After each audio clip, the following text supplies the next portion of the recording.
Vivimos en un universo densamente poblado de estrellas. Nuestra galaxia, la Vía Láctea, tiene 400.000 millones de soles. Son por lo menos 100.000 millones de sistemas solares los que habrían aquí, en la Vía Láctea. Y hay cientos de miles de millones de galaxias como la nuestra. La Tierra es menos que un granito de arena en una inmensa playa. Y no es la única playa. ¿Por qué solamente habría vida aquí en la Tierra? MC Castepol presenta. Hola amigos, soy Sixto Paz Wells. Nací el 12 de diciembre de 1955 en Lima, Perú. Mi padre investigaba los ovnis antes de que yo naciera. Nací en un ambiente favorable al tema. Mi padre de pequeños, a mis hermanos y a mí, nos enseñó a pensar, no a creer que esto fuera posible. Que en un universo tan grande, lo raro no es de que pueda haber vida fuera de la Tierra. Lo raro sería de que no lo hubiese. Él había creado un instituto de investigación de los ovnis junto con amigos suyos de la Fuerza Aérea. En 1973, mi padre fue invitado a dar una conferencia en una agrupación yoga. Yo fui acompañándolo, tenía 17 años en aquel entonces, y me encontré con un grupo de personas que se dedicaban a temas espirituales sin hacer de eso una religión. Me gustó tanto el ambiente que me quedé a hacer prácticas de respiración, relajación, concentración y meditación, Hatha Yoga y Mantra Yoga Meditación. Al año siguiente, en 1974, salió una noticia en el diario más serio y conservador de Lima, el diario El Comercio, que decía que se había descubierto que el espacio no era un silencio sepulcral como se creía, sino que era mucho ruido, mucha bulla, y que esos sonidos provenientes del espacio podían ser mensajes enviados de otros planetas, de civilizaciones avanzadas que podrían estar intentando comunicarse con sus similares en el universo. La noticia fue tan interesante que mi padre invitó a un médico del Hospital de Policía de Lima, miembro de la Sociedad Teosófica, alto grado de la masonería, el doctor Víctor Ñáñez Aguirre, para que disertara sobre el tema de la telepatía, la transmisión de pensamiento a distancia.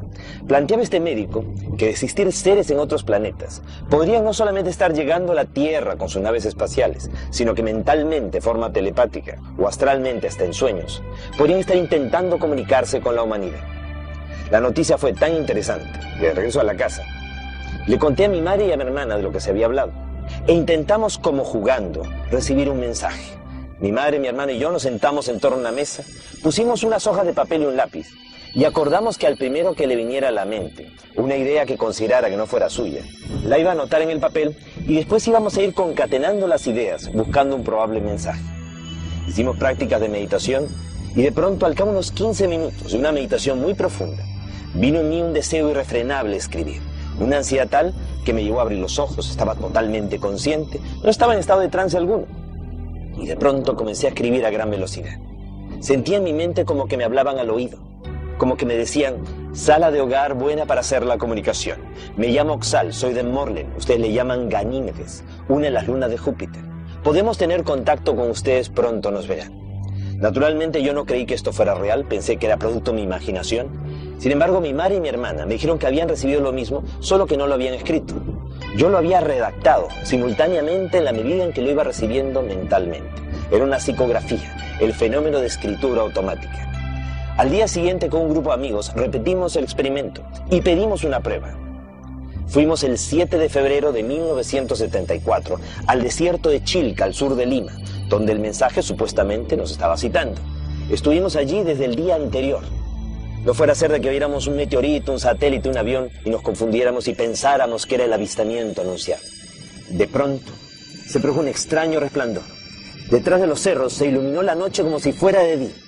Y todos hemos visto salir de entre los cerros un objeto luminoso que se desplazó sobre las crestas de las montañas. Quedó estable en el horizonte del lado derecho. El grupo que estaba disperso empezó a congregarse y todos empezamos a confrontar. Tú lo ves, yo también, ¿qué es esa luz? Cuando de pronto comenzó a ir descendiendo hasta que se colocó a una altura de unos 80 metros. Proyectó una luz como de mediodía. Era un objeto en forma de disco con una media docena de ventanitas. Todos sentimos pánico, terror. Nunca habíamos sentido tanto miedo como aquel instante.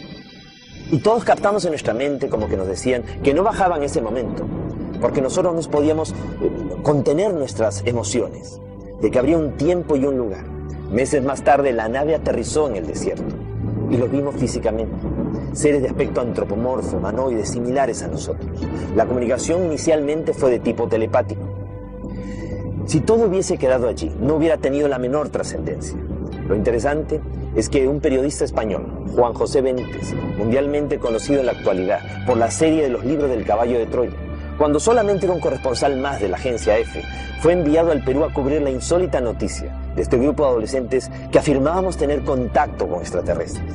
Él nos acompañó al desierto de Chilca y él, a la hora exacta del día de la cita, según nuestros mensajes, pudo ver aparecer en el cielo, para él, 2 ovnis, objetos voladores no identificados.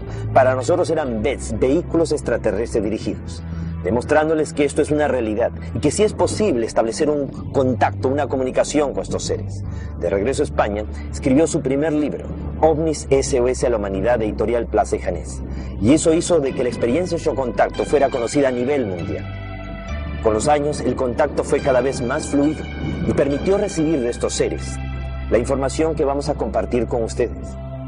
La información del plan cósmico, de la cosmogonía extraterrestre, de los orígenes de la humanidad.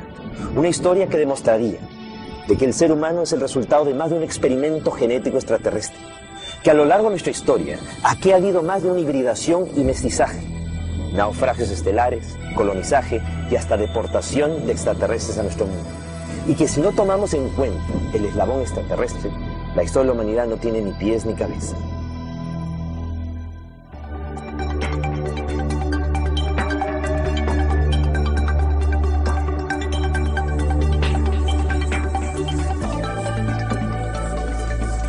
OVNIS, nuestro pasado extraterrestre, el plan cósmico. A fines de los años 70, empezaron a aparecer en el sur de Inglaterra una serie de marcas, unos patrones sobre los campos de cereales. Se les llamó de inmediato los agroglifos, los crop circles, los círculos de los campos de cosecha. Siempre aparecían en época de cosecha y sobre campos de cereales. Ya en la Edad Media se había registrado la observación de dichas figuras. Aparecían y se consideraban de que podían ser hechas por el demonio, por las hadas. Se les llamaba justamente Círculo de las Hadas y se advertía a la gente de que no se metieran en ellos porque podrían desaparecer. Cuando empiezan a aparecer estas figuras en los años 70, inicialmente eran figuras geométricas, círculos, triángulos, rectángulos. Inicialmente, cuando solamente eran círculos, se pensó que podían ser un fenómeno de geomagnetismo o algún tipo de remolino de viento, de pequeño tornado. Pero cuando ya las figuras se fueron tornando más complejas, estéticamente más bellas y más grandes, ya realmente hubo un interés, una preocupación por investigarlas. Y más aún cuando se dieron cuenta que las espigas no estaban más que dobladas. O sea, no estaban rotas, no era el fraude de una persona que las había pisado o algo demasiado violento, sino algo tan sutil que simplemente las había doblado y había una extraña como mutación en los cristales de los granos de las espigas, lo cual demostraba que había habido una fuerza magnética, una energía que había plasmado las figuras. Era un mensaje del cielo aquí en la tierra. Logró videograbarse el momento mismo, en 1996, en Oliver Castle, que unas esferas luminosas comienzan a revolotear sobre los campos de cosecha e imprimen en fracciones de segundo este tipo de figuras. El 17 de agosto del año 2001, nuevamente al lado del radiotelescopio Shilbolton, aparecen un juego de 2 figuras. Inicialmente un rostro gigantesco tridimensional. A nivel del suelo no hay nada que nos haga pensar que ahí hay un rostro. Simplemente son montoncitos de trigo amontonados. Pero ese rostro no nos es desconocido. Es el mismo rostro de Sidonia en Marte. Aquel rostro que fue descubierto en una montaña sobre la superficie de Marte. ¿Y qué es la otra figura? Una figura rectangular que termina siendo la respuesta a un mensaje que fue enviado de la Tierra el 16 de noviembre de 1974. En aquella ocasión, Frank Drake, el amigo de Carl Sagan, utilizando el gran radiotelescopio de Arecibo en Puerto Rico, envió una onda de radio